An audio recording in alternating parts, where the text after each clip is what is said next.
But Thresh was available, and thank goodness they locked that one in. Yep, Thresh was banned by DRX in first rotation all 4 games, actually, against T1. They were never going to give Keria the opportunity to play it, even when the sides were swapped.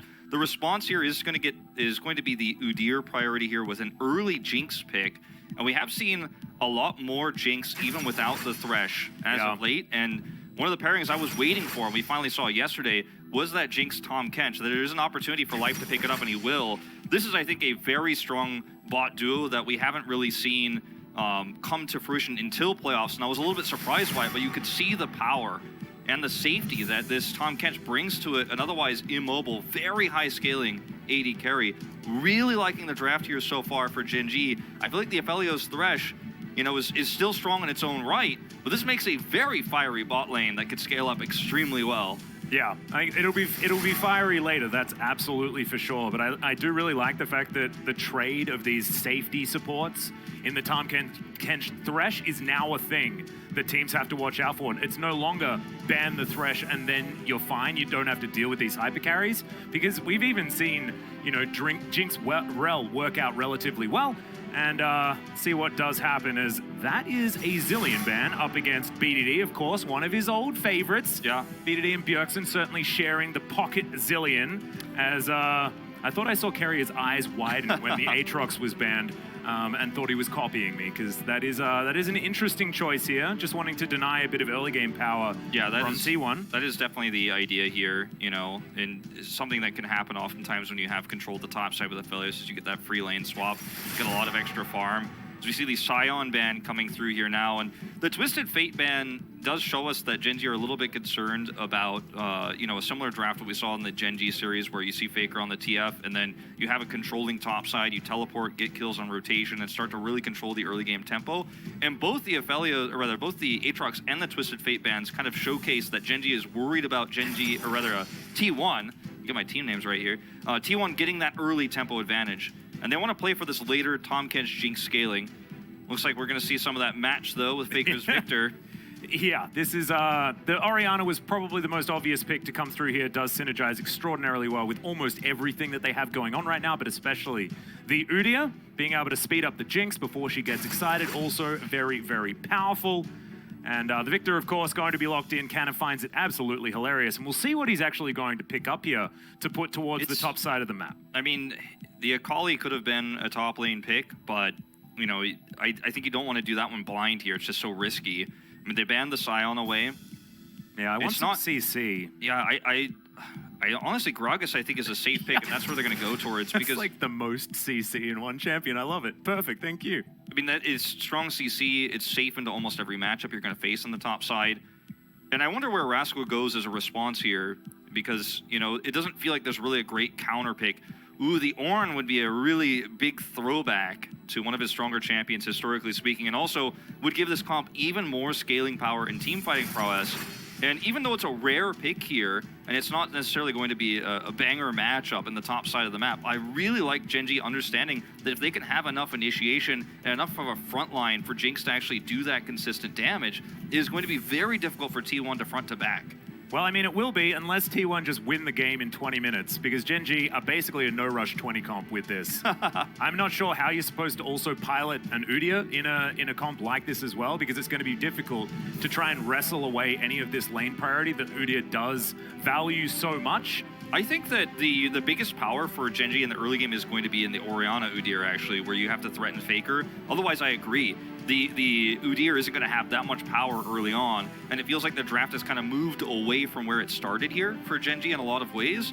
But I do think that if they can get an early, or not even an early advantage, if they don't fall behind early, then they are going to be able to scale up team fights extremely well. They have great initiation. They have insane lockdown. If you get caught as anyone on the side of T1, okay, first person gets caught gets lantern. Second person who gets caught is dead almost every time.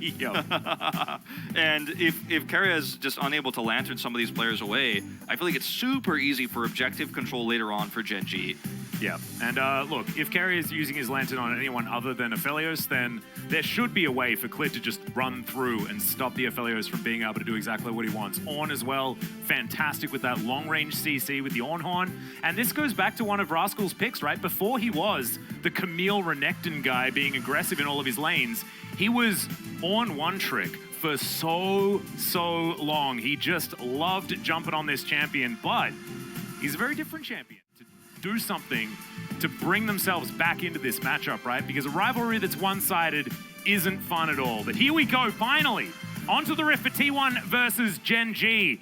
T1 will have the blue side. Gen.G chose red, I believe, moving into this to make sure that they did have the best matchups they could possibly get. That being said, having a look at the drafts now, you might be looking at Gen.G, wondering whether they thought the game was going to be starting at 20 minutes.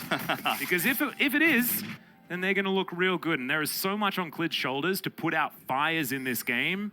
And it's not what Udyr wants to do. Udyr wants to smash through his jungle, start trying to deny things and play off pressure that his lanes have. And T1, with what they have right now, should be able to get themselves some lane pressure. I think a lot is on BDD as well, because the Victoriana matchup can go either way. And it'll all be about timings. This is a very interesting way to start things off. It certainly is. And it almost feels like this is a big test for T1 in terms of how much early game control they can get and how they're going to utilize these drafts in the future going to this best of 5. Whereas Gen.G started things off with a very different idea than where they ended, right? You know, we saw finally the last pick Ornn to go all in on the scaling and going for that later game here. And it does feel like a no-rush comp for sure. I think the only lane where you have kill pressure is in the mid lane with the Udyr. Otherwise, as you said, it's going to be a more defensive setup, absolutely, for Clid in this game. And if he can run around and put out fires and actually stabilize Gen.G as being even, or, you know, if something bad happens for T1, if there's a mistake ahead going into that 20-minute mark, then Gen.G are going to have a very huge advantage. I'm curious to see how this bot lane goes, because this is a tale of very much two different styles of the same concept. Yeah. You know, scaling champions here that work very well with Thresh, work very well with Tahm Kench. We've seen Tahm Kench be kind of the Thresh replacement since it's been banned from so many drafts. And I think it's really just going to be about performance here on the day for these 4 players. Very interested to see how Carrier is going to perform. This has been one of his best champions as he misses a hook. That is beautifully cursed by myself. I apologize. Well, but his Thresh has been exceptional throughout this this season. We saw the stats at the bottom of your screen. Over 70% win rate is cuz. Look, these Raptors can get angry. Talk to Pyosik about it. But of course, he's Olaf. He's absolutely fine. Wants to be as low as possible. As BDD now down to 200. And Faker having a real good time. So far, this matchup has been very, very even. Like we said before. But not looking very even in the mid lane right there, as Faker doesn't have very much mana. So a possibility for BDD to make it back in and start trying to return the shove. He also still has Corrupting Pot and Cookie. So there's Cookie left. Once he has that eaten up, he's going to be fine. He's just going to sit back and play it passively. If Faker tries to really push the issue here, he does put himself under threat of being ganked by this Udyr. And he knows the timing of this too, because he knows Udyr is actually going to be taking the scuttle here. So he can actually go up, get that ward on the Raptors with this extra pressure that he has in the mid lane. It doesn't overextend. Very well played here by Faker so far. But this is what we were talking about, right? Like, Faker should be able to farm quicker earlier against the Orianna. We know that her lane control late is definitely much better, but ramps up. Comes Clid. As, yep, Clid's going to wrap around from behind. He's going for carrier here. Of course, you can't lantern yourself as the flame chompers are avoided. Teddy, actually, though, not able to get onto the lantern, and he's just gobbled up by Life, who will say thank you so much for the first blood. The crab rave from Clid as he takes down his former teammate. You know, in this moment, T1 actually had 2 extremely pushed lanes. They had mid pushed, where Faker was able to interrupt here. They interrupt on the channel, interrupt on my color point, but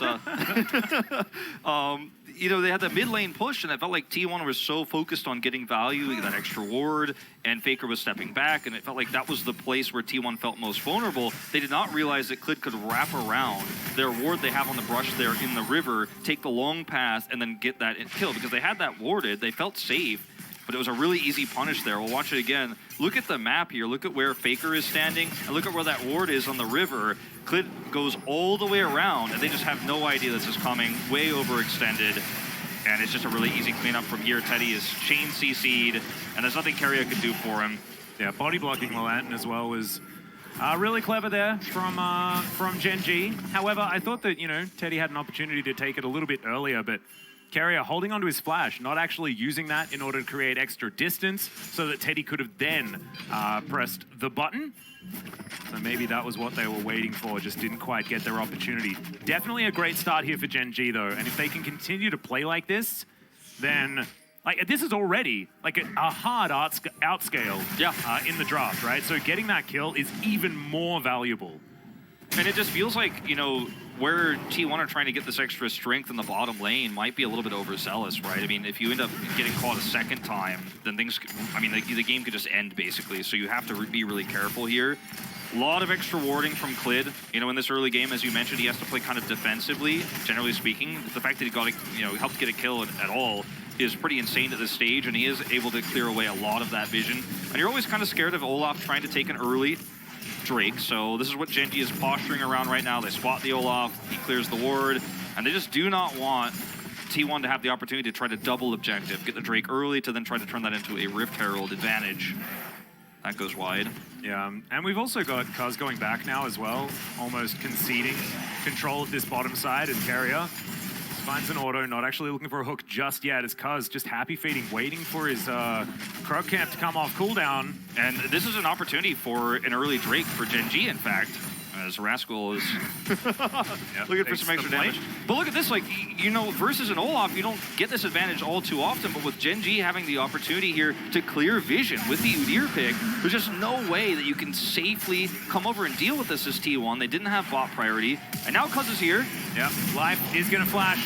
He had flash, he had cleanse, and he's able to use the cleanse now to get out of the hook, as, yeah, Clid's gonna come on over, but Gen.G, the bottom lane doesn't actually require him. They do manage to get both of the summoner spells out of the Tahm Kench. Definitely very valuable there. But Ruler still has heal, still has flash. They still have safety in this lane. Yeah, they certainly do.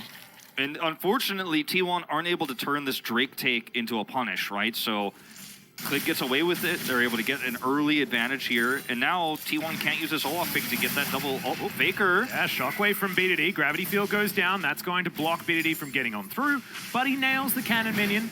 And Jonah Strong definitely going to be very, very happy with the fact that not very many cannons have been missed so far this series. Certainly a good sign.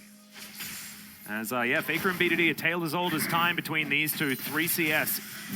Between them, just showing how close this matchup is. Yeah. And will come down to a lot of lane manipulation and the jungle, of course, to see what is actually going to happen. And speaking of the jungle, I mean, if he was able to get, I think this is best case scenario for Faker, considering the shockwave goes off. Like, if he had to flash there, you know, to survive, like if he was a little bit lower on health, then the follow-up kill potential is really high when BDD's next shockwave comes up. You have Clid coming in. So the fact that Faker is able to prevent himself from using flash there and still get out is pretty massive for potentially those ganks to come through later. Oh yeah, especially with the Herald coming up as well. Yep. This is going to be the big fight that we're looking out for. You saw Keria already just making a bit of a movement up there. Gen.G do have vision of the area, but we're not actually jockeying for position on that particular objective just yet. Top side as well, going very, very well. Ornn does have, you know, the ability to deny CC, so Cast can be Bellows'd Breath pretty comfortably for the Ornn. Yeah. So it does help him in the matchup. Gragas should, of course, have a lot more early shove. But Ornn is one of these champions that has suffered quite a few nerfs, so isn't quite as oppressive as he used to be, but still does manage to warp games. As T1 going to come on over, Shelly is going to get started, and with the fact that there was priority on the top side of the map, this should just go over to them. As you can see, Teddy's still actually farming on the bottom side pretty comfortably as well. And looks like Gen.G might just be a bit late to the party. Yeah, Gen.G have to commit if they're going to pull out of the bot lane. I mean, you can't just let this go and also let Teddy free farm. They're being a little bit indecisive, but they are going to take the engage now. Actually, Rascal moving on over here. You can see Keria getting there a little bit late as the Phalanx has been set up here by Gen.G, and Shelly's not going to releash. The barrel going to miss as in goes the Ornn Horn. Does get a couple of knockups as Faker can take himself a lantern, but he says no.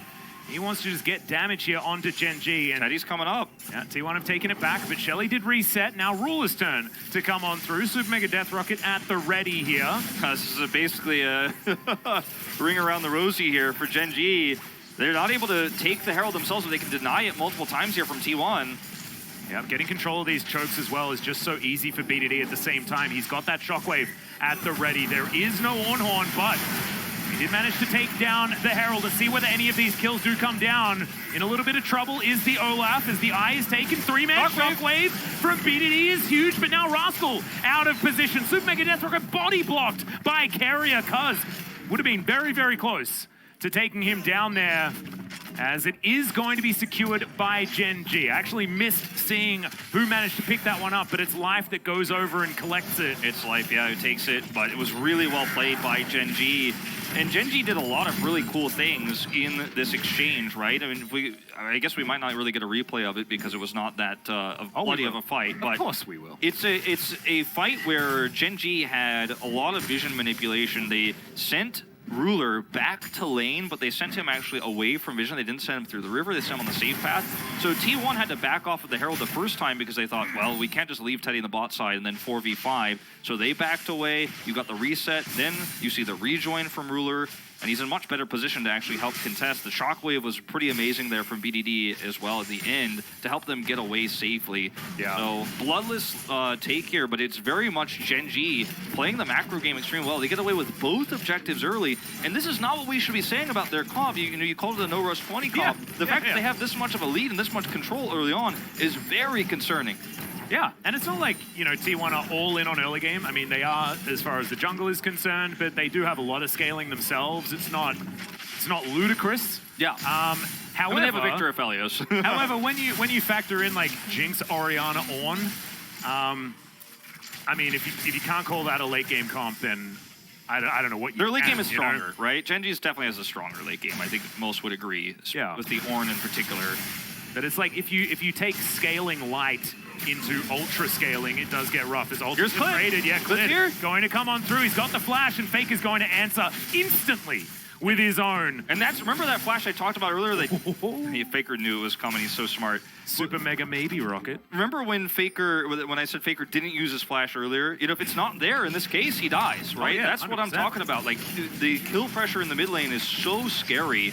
Victor into Orianna when there's an Udyr there on the field, because he would just rip through that the last part of that health bar so easily. But it was very well handled by Faker. He does lose his flash, of course, and then the next Drake is up, and Gen.G are just taking this early game one step at a time so brilliantly every single set play. If they can take this advantage into the late game, we might have them taking the first game in this series. Not to mention, we will not have a Cloud Soul as well. It's going to be a mountain. Certainly, that is the Gen.G Ornn is right there. so happy with that. So is Clid, and so is Life. Like, And so is everybody. Yeah, this is definitely a big deal if Gen.G are able to stack up a couple and get themselves towards the Soul. T1 can also utilize it. They have the Thresh, Olaf, and Gragas that are going to be pretty tanky as the game goes on. And this is not a coincidence that the Shockwave is committed to right before this moment. Faker has to flash, they get extra mid prio. Yep. And this happens right before the Drake comes up. You have that small of an advantage. It actually snowballs into a massive opportunity for Gen.G, and they're able to take this away. And now they have a 2 Drake advantage with the extra Rift Herald, so they're going to have that extra gold that comes with that too. And T1 have kept the gold fairly even. I mean, this is a 0.4 gold difference between you can see in the graph. Like, the graph makes it look crazy, but it's very small. Yeah. But here comes the Herald. Some extra plate gold going to go here into the mid lane. And Gen.G are in such a fantastic position. If they can keep taking these plays into objectives, I just don't see how T1 can recover unless they make a really big stand here on this first Mountain Soul, or Drake rather. It's going to be Soul Point for Gen.G. I mean, I think that's where you have to take your stand as T1. If you fail, though, you're going to be in a world of hurt against the scaling. Yeah. I mean, T1 have showed that they can just outplay you, right? Despite composition, they've had many comps worse than this and still managed to find victories. But they haven't had early games that have sort of fallen away from them. And we keep talking about it, like, you look at the top of the screen, you're like, but Atlas, it's like 500 gold. This game is like really close. What are you talking about? But I mean, it's not as close as the gold graph shows. Yeah, it's this is Gen.G coasting. This is Gen.G getting their no rush, which is exactly what they want. Yeah. It's really a very concerning thing that, you know, unfortunately T1 don't have the agency in this game, and Olaf in a lot of ways just feels like in some of these comps and with how these games play out, a worse version of Udyr, a worse version of Hecarim in a lot of ways. Yeah, it basically is, right? And that's what's concerning about the priority that we saw here, you know, in the draft for T1. And the Udyr works so well defensively, as you pointed out, but you have threat in the mid lane.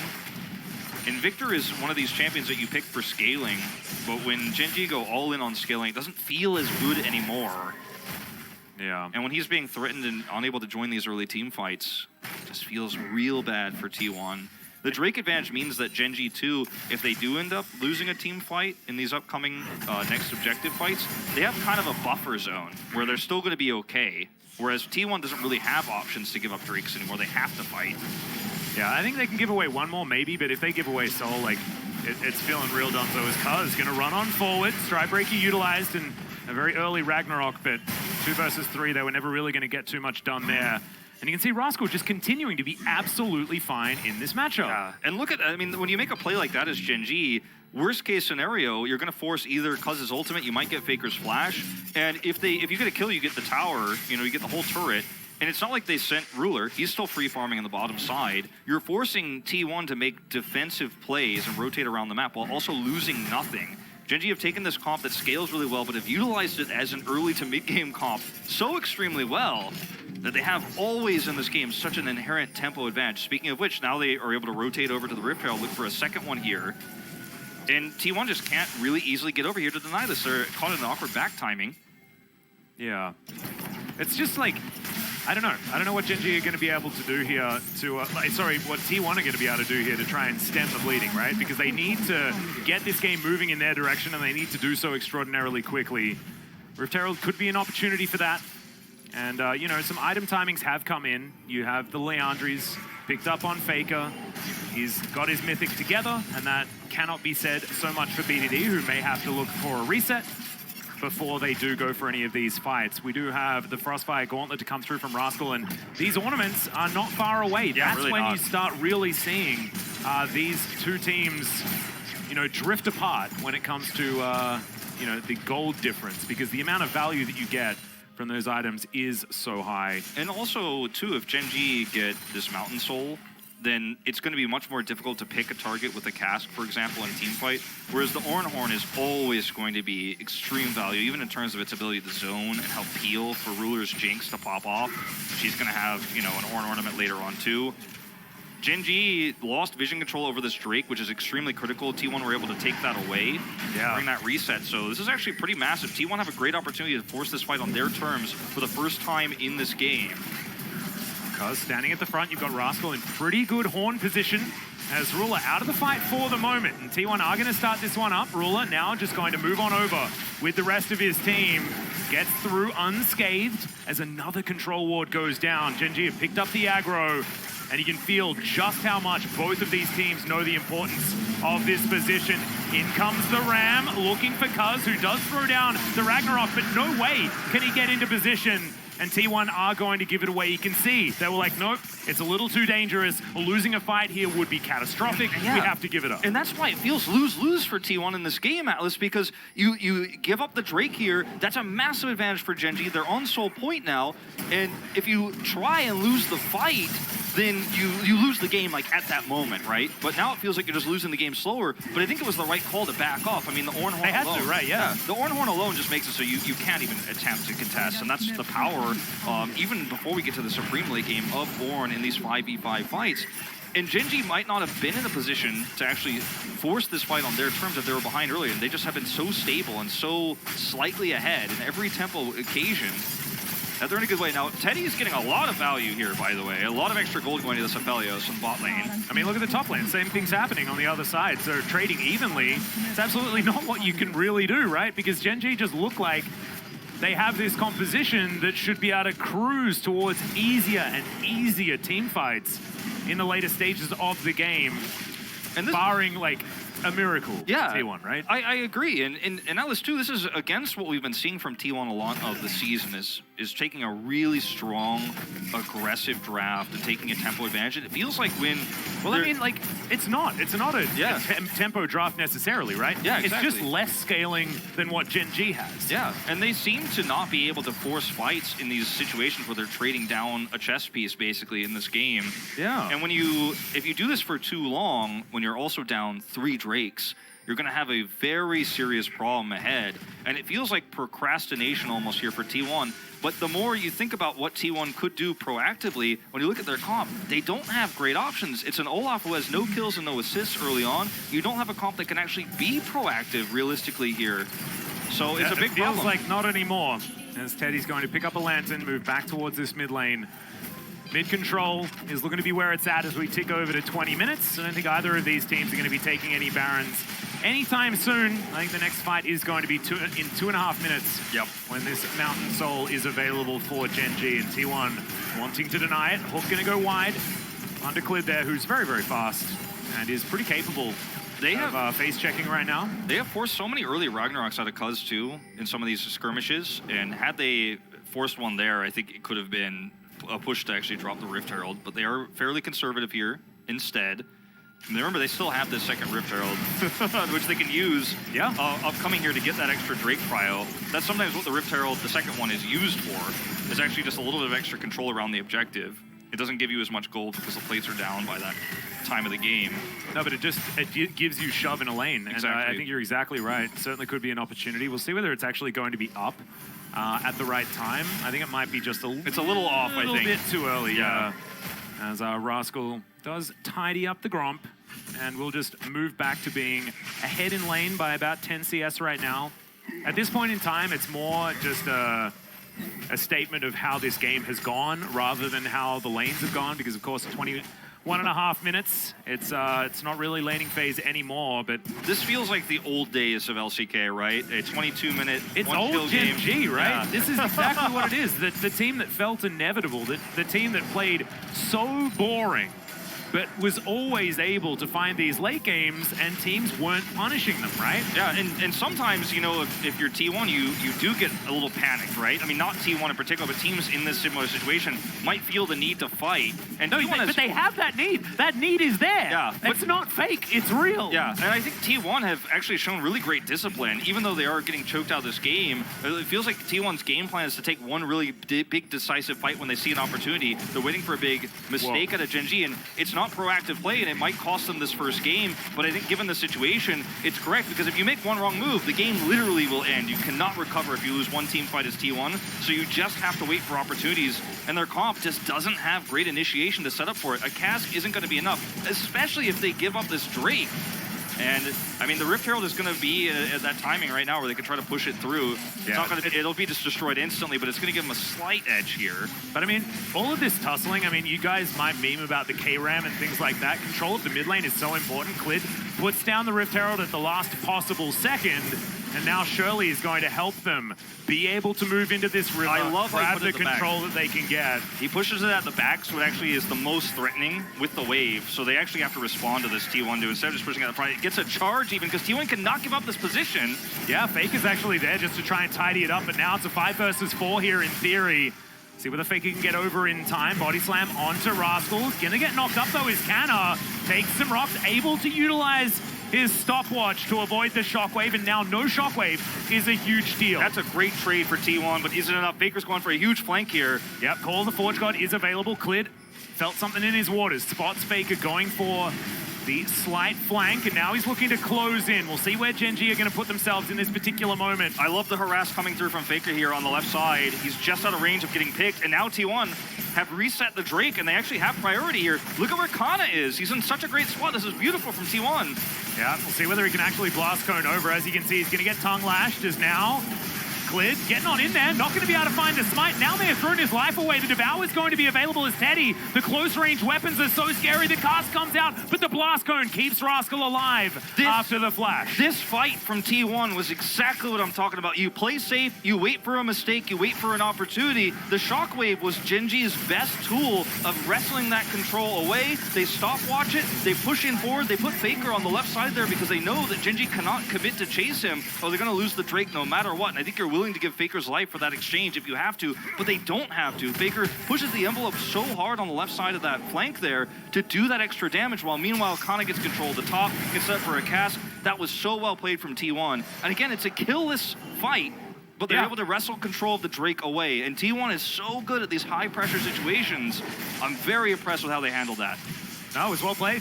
No Call of the Forge God actually used. Gen.G just didn't find themselves with the coordination to actually make that one work. And also fighting into Teddy with Crescendum Severum would have been very, very frightening. I was like watching his Calibrum ammo go down, and I was thinking, what does he have next? Of course, Teddy knows, and he utilizes it, gets towards that Severum, and then the pile-in feels so much worse because he's completed his Runans. The AoE damage close range is so frightening, and Gen.G don't want to fight like that, right? They want to be able to fight front to back with Ruler, utilizing the range advantage, and it felt like that wasn't going to be the case in that particular moment. Gen.G are still ahead in this game, and we're still heading towards a longer game because obviously this has kind of slowed down the tempo of the game in a lot of ways, but T1 just could not afford to give that Drake up. But Gen.G still have control of this mid lane. They're still now controlling vision on this Baron. They have a comp that can clear vision so easily with this Udyr pick. So this is T1 taking one baby step, right? Yeah. It's 2 steps forwards and 1 step back, almost it feels like in this game for them. But you're going to have to see a lot more of this from T1 if they're going to come back and win this game. Because, yeah, again, less than 1,000 gold lead. It's 500 gold lead right now. But the 3 Drakes cannot be ignored.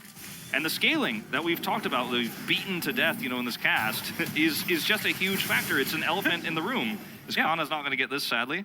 I actually think it's not bad of Gen.G just to give up that Drake, right? Yeah. They realized they didn't have optimal positioning, and like, just don't. And that's wait until you get all of the ornaments, right? Yeah. Wait until your Kraken Demolisher is online, your chem tank is well and truly fueled up. And that's what the 3 Drake advantage gives you, right? Is that extra buffer. So, you know, you get the opportunity to threaten it. If T1 actually overextend, you win the game. If they take the Drake, you just walk away. They have the complete control over every aspect of this game right now. T1 are just trying to pick up the pieces. The stopwatch play for the Shockwave was what... That was beautiful. It's really well done. Drake. Yeah. But I mean, I just don't know whether it's going to be enough as Gen.G once again shove out this mid lane, take control of the river. Now going for a bit of a reset here. Life actually makes it back, grabs himself a couple of control wards as, oh my goodness. Just barely Sometimes you're just okay, I guess. Yeah. This keeps happening with these backs in the LCK. Valdez and I had a wonky one the other day with the shield coming through. Yep. Sometimes you don't get the interrupt. Nope. Don't think they would have gotten the kill there, but it would have been nice to slow that down. Oh, staggering backs is actually a huge deal around these Baron fights. It's 100% right. Look at the ornaments starting to come through. Now you have Leandri's Ultimate Depression or whatever it's called. I think it's Leandri's Lament. Lament, yes. I think it might be. But I mean, it's just this. You go through a thesaurus, add Leandri's to the front, and say something sad at the end. That's all 3 of the Leandri's items that have existed. So. And, you know, as a Sea of Thieves guy, I always call the Kraken Slayer the Megalodon Slayer when we get that upgraded. That's online here now. Like, Gen.G have the pieces of the puzzle. Like, we're starting to hit that late game where, you know, we were talking about the late game, but the late game, but the late game. But, I mean, we are there now. Yeah, no, it's happened. It's happened, and Gen.G have the tools they need to actually crush a front-to-back team fight. And T1 are going to have to try to find one way or the other. But if you make just one mistake against this composition, you get wiped. Full wipe means end of the game. Oh, absolutely. We are certainly at that territory. The Drake is going to be spawning in 30 seconds. Gen.G at the moment, just milling about mid. This is the fight T1 have to take. And it's going to be one of many they have to take. But they have to take it in some miraculous way, just like the last one. Klid's looking for Faker. I love Faker's positioning so far. He's always on the flank, drawing Klid's attention away. And he can get a lot of harass done if he gets away with it. They do manage to get the Banshee's Veil out of BDD. If they could find BDD, if he gets cast, I mean, that's one way you win this fight. You get the Banshee's Veil, as you mentioned. We'll see whether T1 are actually just looking for a trade. They could potentially run at the Baron. There is Severum Crescendum. This is real rough. Ruler's going to go over and try and solo this one out. And we'll see whether Gen.G can play enough defense. This is so scary here for Gen.G to actually split this up. Super Mega Death Rocket flying on towards the Baron, Cuz taking a fair bit of damage here. Baron down to about 1,000, and it is secured by T1, but now the fight is on. Rascal doesn't find too much value there, but the Jinx takes down the Aphelios. Olaf, of course, is going to die, and Gen.G get Mountain Soul, give up Baron, but now 2 kills. Will this mean a broken base as Canna is running for the hills? The very terrified Yuumi is exactly how I would be feeling in that circumstance as well, as Glid comes on over. They're looking to try and stagger this one out. Even the comes teleport. over, and yeah, I just don't think that he's going to stand much of a chance here. And no more T1, stopwatch. they were able to take the Baron, but they weren't able to group on it. And you saw the massive damage coming through onto Cuz there from the Super Mega Death Rocket. Yeah.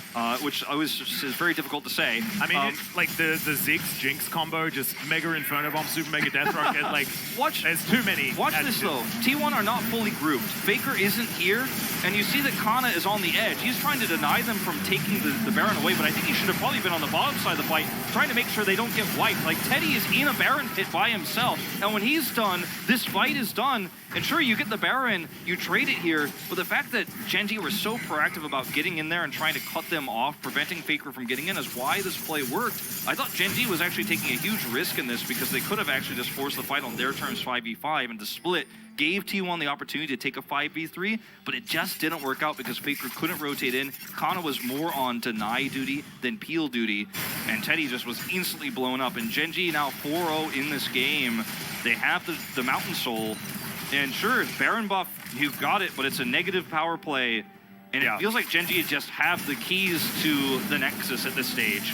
Yeah, that is 50 gold that has their name written on it right now. That being said, it being Gen.G's game to win doesn't mean that things are 100% impossible, but it is getting more and more difficult. I just want to say, this is the best I've seen BDD play into Faker in a really long time, even including that series that they managed to win in the qualifier. Sometimes there's just this thing that Faker has that BDD can't seem to shake, right? Ever since, you know, BDD did have that one series back on Longzhu where things were fantastic, but since then, hasn't really felt the same. Yeah, and he's been so good this game. He really has. I mean, there are certain memories that every player will have, and there are certain moments that, you know, some people never recover from. I mean, ask Ryu how he feels about the Zed versus Zed blind pick game. I'm sure every time that highlight feel plays, too uncomfortable. Yeah, I sure, wouldn't want to ask him. I'm sure when he hears Doa's casting, because I'm sure he's even heard that. Like it echoes through his memory. But I mean, there are some players that just are bad matchups against others. But in this case, it doesn't feel that way. BDD has handled this game so extremely well. And it's a 4-kill game. It's a 4-kill game at 32 minutes and 20 seconds here.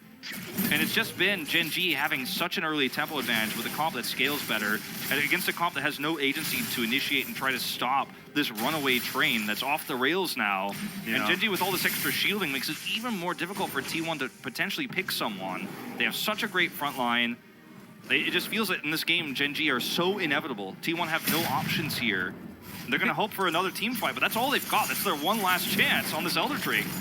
But I mean, even if that happens, right? Like, Mountain Soul, Ornn that's given literally everything away possible outside of the Chem Tank upgrade, and of course, the newly completed item for life in his Sunfire Aegis. He's finally got that one as well. Like, this game just, like, the power level, like, you can see it's like a 3,000 gold lead, right? But with all of the ornaments that are now put together, it's like an extra, what, 4,000 odd gold in stats. Mountain Soul, add another 4,000 odd gold in stats. It's like a Tom Kinch comp too, like who are you gonna get? Yeah, and then also factor in the champions at this stage of the game, and maybe that equates to like a 6,000 gold advantage. So now when you see T1 fighting back, like, it's not what is 3,000 at the top of the screen. It feels more like 15. And there's been a huge talk of, okay, well, maybe this is dominant not looking as dominant as last year. A lot of people have been saying that. LCK looks like a one-team region. No one's saying that after yesterday, my dude. I hope not. But, I mean, look, this is our other semifinal here, and these two teams are almost so perfect that, you know, like, this is such a low-kill game. And the fact that T1 have had the the real conservative play slow nature here and have not panicked means that they still have a chance in this game, because if they fail any other panicked attempt to deny a Drake, for example, they lose a long time ago. Like we'd be the Nexus would be down, or Gen.G would have a 10,000 gold lead right now, and we'd be just playing off T1 here. But they still have a chance in this game because they still have one 5v5 team fight where yes, they are behind, yes, the ornaments are up, and yes, the Mountain Soul is there, but there's still a chance. The fact that we can say that, I think, is testament alone to T1, their fortitude in this first game in this best of 5. Gen.G just haven't been making their characteristic mistakes that they often do into T1. They haven't been acting on the pressure. They've been playing patient. They've been playing back. They've read their composition, understood their win conditions, and played towards them. And that's continuing to happen right now. They are ripe for a caster curse, and I want to apologize if that does happen, as Hook gonna go wide onto Rascal. I mean, look at T1's positioning here. How will they ever close in on this Drake? Gen.G probably shouldn't overextend here, though. Yeah, Rascal actually is going to go golden. Tries to start this one as Moonlight Vigil actually going to get trolled a little bit there by Canna's cars. And the health bars on T1 go down low, but no one is actually taken out. Also, not a lot of R buttons down, as it's only Super Mega Death Rocket that's been picked up. That's not one of the CCs that they require. As watch the orb, watch BBD's power in this fight as T1 have been torn apart. Canna now off towards the side, and Ruler does so much damage with all the items he's put together. 4,000 already in this fight. You chip the health, you get your shield back. That's what Gen.G is doing here, but T1 have handled this so well. They're actually getting Drake priority right now on the Elder Drake. Teddy, where are you going? Oh, what is that? Don't face check, no! Well, he does take the Lantern, survives for the moment. Now Lantern on cooldown, the Elder has been pulled out. Rift Scuttler is going to fall immediately. As Rascal down to 50%. Canna off towards the side, finally shown on vision as Faker flashes before the Lantern comes out. Now both on cooldown for the moment. Rascal has to play back now. He's gonna have to teleport back in. T1 now or never. Oh my goodness, the Super Mega Death Rocket. That means the bottom lane are out of this one. There is no way T1 can fight his Elder Drake for Gen.G. War of Attrition won by the red team. And that might just be game here, Atlas. You can see Abyssal Voyage forward. They want to catch Kana. He has to ult out. But the base is about to be unlocked. Yeah, BDD didn't actually know which way he wanted to go. The first missed shockwave for him is going to get a flash, and Kana is going to survive. And this is going to be a Baron easily here for Gen.G. They get a pick or two there. They could just walk down the red carpet. But this Baron buff is going to roll it out for them. They're going to have all waves pushing. Even Rascal goes topside here after the reset and is going to be able to get that lane pressured. But you can see Gen.G, their composition also struggles to have insane engage outside of the shockwave. But this is a fight for T1 that they're just fighting with half health bars on their main carry because he face checked moments before. The Super Mega Death Rocket comes through here and just forces out. Oh my god, no! What? That's the brush he got caught in to lose the 92-minute game! Oh no. Well, oh god, no! Some memories coming back, Atlas. Yeah? Gen.G trying to make some new memories in this best of 5. And that is almost certainly going to be the last nail in the coffin here, as we're going to watch this one more time. Just extremely far forward here is Faker. And for what? Yeah, it's so That's strange. So peculiar. I mean, they had a Lantern nearby, but why make this choice? Didn't even drop a ward, wasn't even clearing vision. The thing that's really difficult, right, is that T1 are actually, like, they've missed their windows. Their windows were very narrow this game, composition-wise, but they've missed them. So that is not that egregious, but that is a huge uncharacteristic mistake for Faker, as Nexus turret number 1 is going to go down. BDD flashes forward, gets another flash for his shockwave. Ornhorn does go a little bit wide there as Canna breaks up the fight, but Rascal looks basically unkillable, just goes in and solos Teddy. Now Carrier and Canna have no damage. Faker finally turns up, but Ruler is an absolute monster. Carrier comes on in, that's a very angry dragon, and the Nexus will fall. Gen.G take game number 1, and we've got